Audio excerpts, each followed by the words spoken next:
Hey guys, welcome back to my channel. My name's Alicia and this is Heart in Hand Creations and Events. Welcome back guys.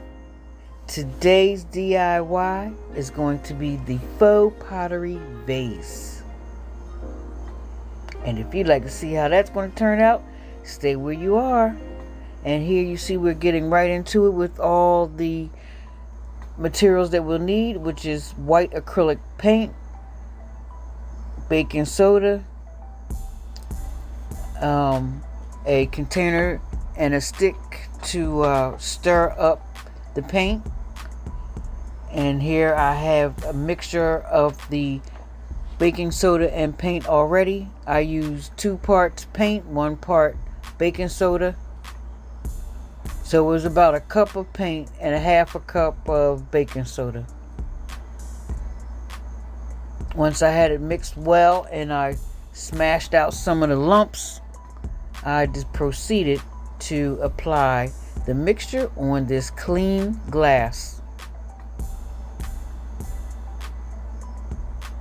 And guys, I tell you, when I first started putting on the paint, it didn't look like, I was going to get that ceramic or pottery look or terracotta look that I was trying to get. But as we proceed, you will see that I did obtain the look.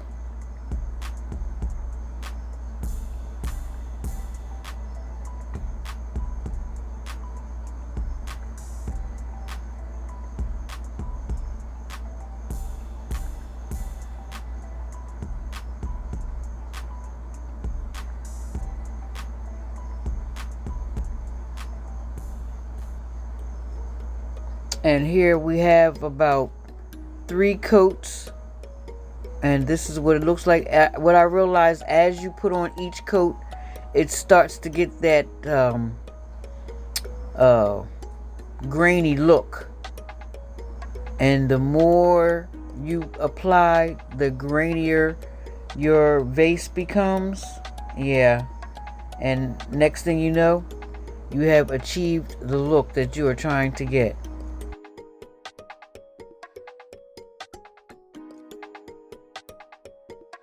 This is dry, and what I'm going to do is sand it down.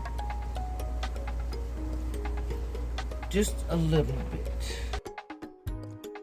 For the sanding process, I used a fine grain sandpaper because I didn't want something that was too rough. I'm just using more of a smoothing, but sanding at the same time. And this is the result. I think it's turning out really well, guys. What do you think? Leave a comment and let me know.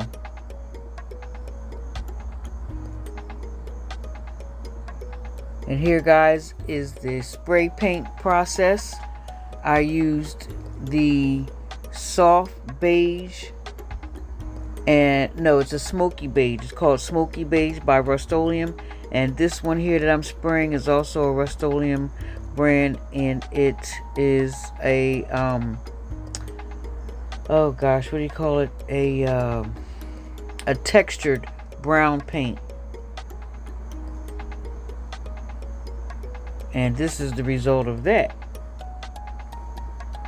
I think it looks pretty authentic now. Looks like a clay pot almost. And right here, guys, I'm using a hula skirt for my decorations today.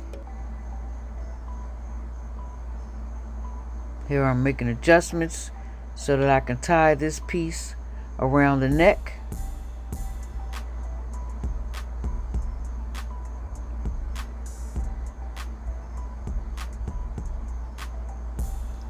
Once I did that, I cut off the extra pieces of string.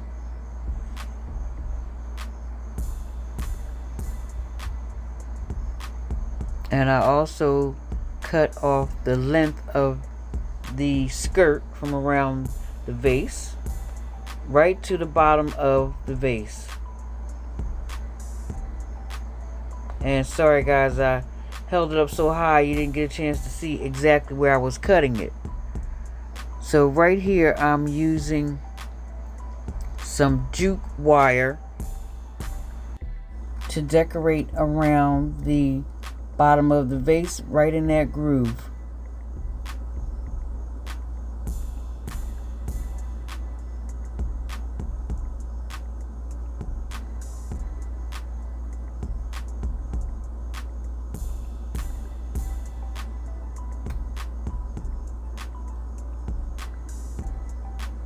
And once the glue was set, then I took every other strand of the hula grass to glue to the to that wire, that jute cord around the base of the vase.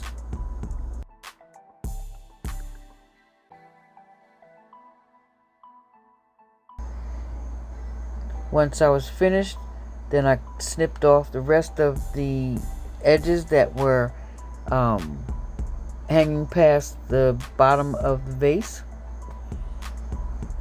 Trimmed it out, evened it up, and then I proceeded to cut off the pieces that I didn't glue. I cut them right up to the knot.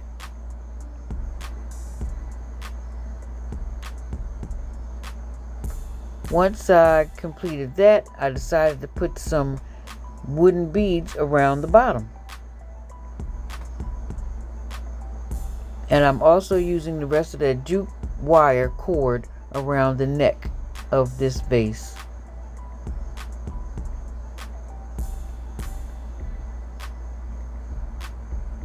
I alternated the wooden beads between the white and the brown.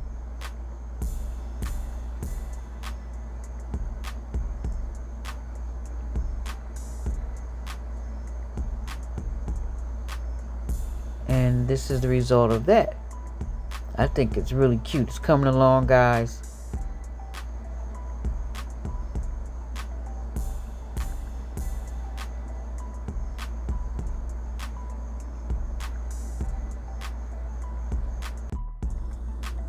As I was wrapping the cord around the neck of the vase, I thought about that it really needed something else to pull the whole look together. And I'll show you what I did. Look at it, guys. It's starting to look pretty authentic. I think so. And here it is. That's what it needed. A piece of gold or ornament to make that whole thing just say yes. This puts the whole look together. And this is the final result, guys. I hope that you enjoyed the video that I put out today. If you did, give me a thumbs up for a like. Hit that subscribe button if you're new to my channel. And don't forget to tap that notification bell, guys, so that when I come up with the next videos, you will know. And by the way, guys, don't forget to share. And again, comment below if you like the video that I put out today. And guys, thank you for watching, and I will see you in the next video. Bye-bye.